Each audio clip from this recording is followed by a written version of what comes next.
শিলান্যাসের ফাঁকে বিজেপি প্রার্থী কৃপানাথ মাল্লাকে জয়ী করতে ব্যাপক প্রচার চালালেন বিধায়ক কৃষ্ণেন্দু পাল। শিলান্যাসের তৃতীয় দিনে প্রায় 8.5 কোটি টাকার বিভিন্ন উন্নয়নমূলক প্রকল্পের শিলান্যাস করলেন বিধায়ক কৃষ্ণেন্দু পাল। এতে বিভিন্ন স্থানে হওয়া জগন্নাথ মন্দির কাম কালচারাল সেন্টারের ভিত্তিপ্রস্তর স্থাপন করেন। এর ফলে চা বাগান এলাকার মানুষ বিভিন্নভাবে উপকৃত হবেন। মহাপ্রভু জগন্নাথের পুজো অর্চনা ছাড়াও যারা জায়গা ও অর্থের অভাবে বিবাহ ভবনে যেতে পারেন না, তারা এই কালচারাল সেন্টারে এইসব কাজ যেমন বিবাহ, অন্নপ্রাশন, ধর্মীয় অনুষ্ঠান ছাড়াও বিভিন্ন সভা সমিতির কাজ সম্পাদন করতে পারবেন।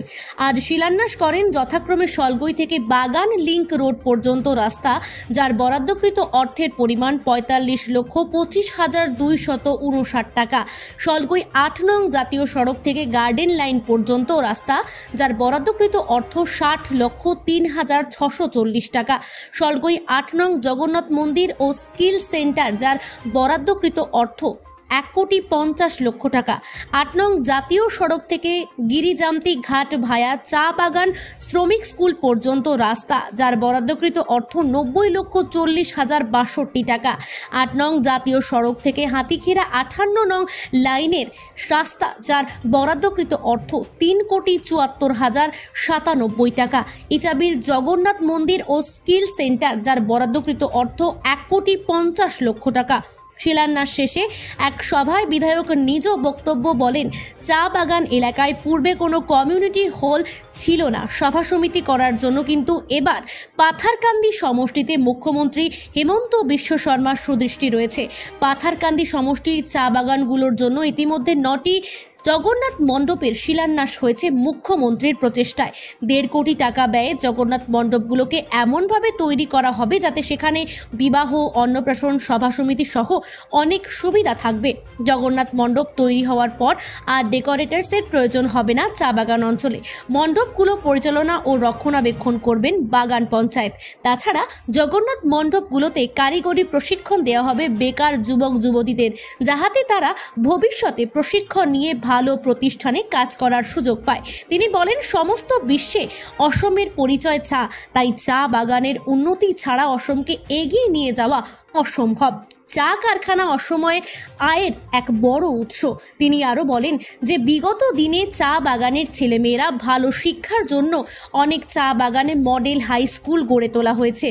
এবার হাতিখিরা চা বাগানে ও একটি মডেল স্কুলের স্থাপন করা হবে, যার কাজ শীঘ্রই আরম্ভ হবে বলে বিধায়ক জানান। বিজেপি সরকারের আমলে চা বাগানের মানুষ স্বাস্থ্য পরিষেবা থেকে শুরু করে প্রধানমন্ত্রী আবাস, গ্যাস, অরুণোদয় সহ সবকটি প্রকল্পের সুবিধা লাভ করেছেন। যারা প্রধানমন্ত্রী আবাসের ঘর এখনও পাননি, আগামী দিনে তাদেরও ঘর দেওয়া হবে। পাশাপাশি লোকসভা নির্বাচন নিয়ে বিধায়ক বলেন, আমাদের প্রার্থী কৃপানাথ মালাকে এবার কয়েক লক্ষেরও অধিক ভোটে বিজয়ী করে করিমগঞ্জের সংসদীয় আসনটি প্রধানমন্ত্রী নরেন্দ্র মোদীকে উপহার দেব। আজকের শিলান্যাস অনুষ্ঠানে অন্যান্যদের মধ্যে উপস্থিত ছিলেন মণ্ডল সভাপতি ঋষিকেশ নন্দী, কিষাণ মোর্চার জেলা সভাপতি অমিতাভ দে, আঞ্চলিক পঞ্চায়েত সভাপতি শ্যাম আকুরা, হৈমন্তী বাসফর সহ অনেকেই। অনিমেষ দেব ও রঞ্জিত কৈরির রিপোর্ট, নিউজ অবিকল। অনেকদিন ধরে একটা মনের মধ্যে ছিল এই এলাকায় একটা সুন্দর যাতে একটা মণ্ডপ হয়, সবাই এখানের মধ্যে যে যারাই আসেন সুন্দর করে বসে একটা মিটিং করার বা কোনো প্রোগ্রাম করার কোনো ব্যবস্থা এলাকায় ছিল না।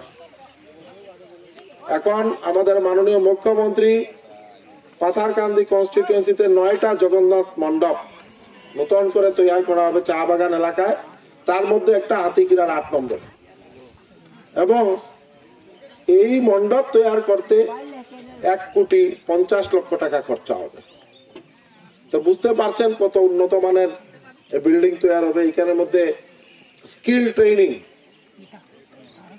দেওয়ারও ব্যবস্থা থাকবে।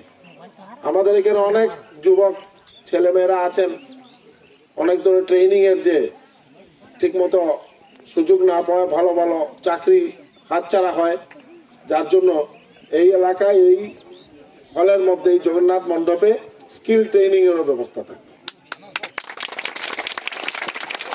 তারপর আমরা যেমন বিশেষ করে চা বাগান এলাকায় যারা একদম আমাদের গরিব বোনদের বিয়া দেওয়ার সময়